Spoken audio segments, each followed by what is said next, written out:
तफसीलात हैं और लोअर कोर्ट्स में कोई है ऐसा कि जाएगा ये तो मामला? देखो, जो तोशाखाना का केस था वो एक कंप्लेंट फ़ाइल किया गया था इलेक्शन कमीशन की तरफ से based on the election commission order जो 21 अक्टूबर 2022 को किया गया था, जिसमें खान साहब को डिसीड किया गया था और ये होल्ड किया गया था कि ये नॉन डिक्लेरेशन जो है वो एक करप्ट प्रैक्टिस है, कंप्लेंट चलनी चाहिए थी। जब कंप्लेंट फ़ाइल हो गई तो उस पर हमारे 2-3 चीज़ों पर एतराज़ था। एक हमारा एतराज़ ये था कि ये टाइम बार्ड है, कानून के मुताबिक 6 महीने के बाद फिर कंप्लेंट नहीं हो सकता, और दूसरा ये कि अगर हो भी सकता है तो वो एक अथराइज़ पर्सन ने भेजना है। जब हमें नोटिस आया और जज साहब के सामने हमारी हियरिंग हुई तो हमने 2 दरख्वास्तें दी थी। एक ये कि मेंटेनेबल नहीं है, अथराइज़ पर्सन का नहीं है। दूसरा ये कि ये टाइम बार्ड है, 6 महीने के बाद का नहीं हो सकता। तीसरी दरख्वास्त हमने दे दी थी जिसमें हमारा ये कहना था कि जी आपके पास अगर एप्लीकेशन आ जाती तो एडिशनल सेशन जज साहब के पास एप्लीकेशन नहीं आ सकती थी, पहले मजिस्ट्रेट साहब सुन लेते और फिर आपके पास आ जाते। ये 2 मेन एप्लीकेशन थी। जज साहब ने 5 मई 2023 को हमारा एप्लीकेशन टर्न डाउन कर दिया था और जज साहब का कहना यह था कि ये मैटर ऐसा है कि इसके लिए एविडेंस रिक्वायर्ड है, लिहाजा मैं इस एविडेंस को सुन के फिर फैसला करूँगा। उसके ख़िलाफ़ हमने रिवीजन फ़ाइल किया था इस्लामाबाद हाई कोर्ट में, 3 रिविजन्स फाइल किए थे और एक ट्रांसफ़र एप्लीकेशन भी हमने लगवाई थी।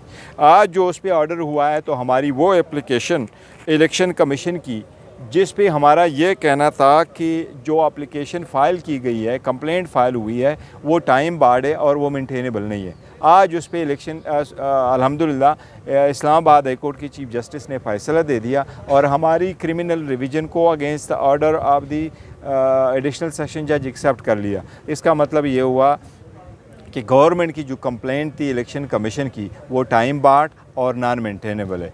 सिंपल अल्फाज का मतलब ये कि वो जो केस हमारे ख़िलाफ़ चल रहा था वो ख़त्म हो गया अल्हम्दुलिल्लाह। आज पहला इब्तिदा हो गया एक क्रिमिनल केस के ख़त्म होने का, इंशाल्लाह बाकी भी ख़त्म हो जाएंगे। सेशन कोर्ट में अब केस नहीं चलेगा? अब सेशन कोर्ट में केस नहीं चलेगा क्योंकि जो केस सेशन कोर्ट में चल रहा है उसके बारे में हाई कोर्ट ने यही होल्ड किया कि ये मेंटेनेबल नहीं है, ये चलने के काबिल नहीं है, काबिल समाअत नहीं है। दूसरी जो दरख्वास्तें अभी पेंडिंग हैं यहाँ पे, वो देखो, वो दरख्वास्तें अगर ये एप्लीकेशन है तो वो दरख्वास्तें इनफ्रक्चुअस हो गई। फॉर इंस्टेंस एक हमारी दरख्वास्त थी कि ये सेशन जज साहब ना सुने, इसने हमें सुने बग़ैर चार्ज फ्रेम किया था, वो भी इनफ्रक्चुअस हो गई क्योंकि नीचे केस ही नहीं रहा। दूसरा हमारा ये था कि पहले मजिस्ट्रेट सुनता फिर सेशन जज के पास आता, वो भी इनफ्रक्चुअस है क्योंकि अगर कंप्लेंट चल ही नहीं सकता तो मजिस्ट्रेट भी नहीं चला सकता था और दूसरे एडिशनल सेशन जज भी नहीं चला सकता। तोशाखाना केस की तो मुख्तलिफ फोरम्स पे तहकीकात हो रही हैं, नैब, FIA और पता नहीं कौन कौन से इदारे कर रहे हैं, तो वो उन तहकीकात पे क्या असर होगा? देखिए, ये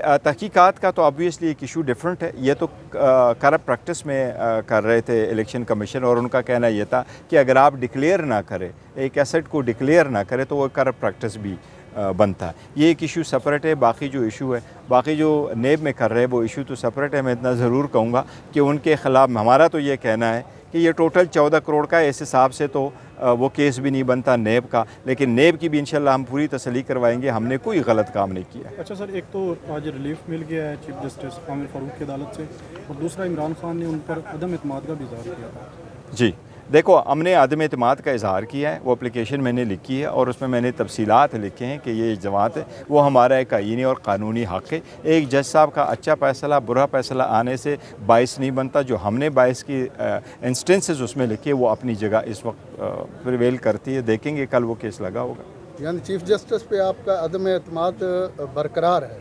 हमने एप्लीकेशन विड्रॉ नहीं की है, हमारी एप्लीकेशन है अपनी जगह।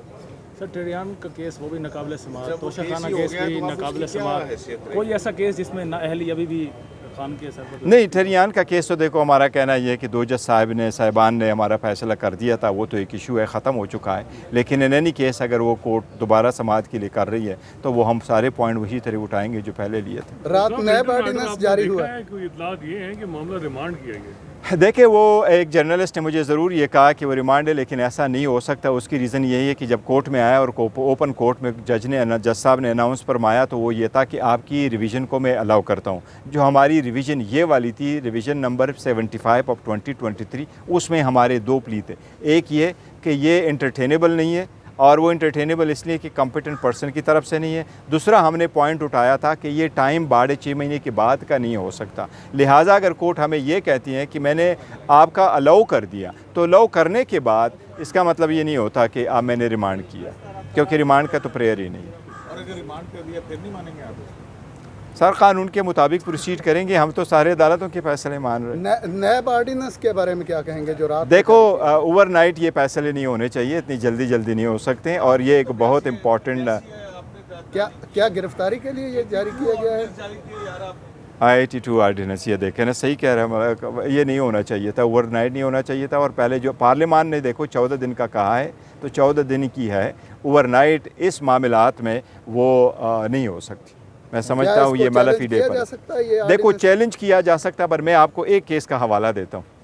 ऐसे केसेस के जो पेंडिंग हो कोर्ट में और आप उसमें तरमीम करो, तो सुप्रीम कोर्ट ने सिंध के केस में कहा है कि आल दो हम ये पार्लियामेंट को कभी नहीं कह सकते कि आपने बदनीयती पे किया है, लेकिन अगर ऐसे केसेस ऐसे कानून साजी हो जाए, फिर हम अदालत को, हम पार्लियामान को ये भी नहीं कहेंगे कि आपने सही नीयत से कानून साजी की।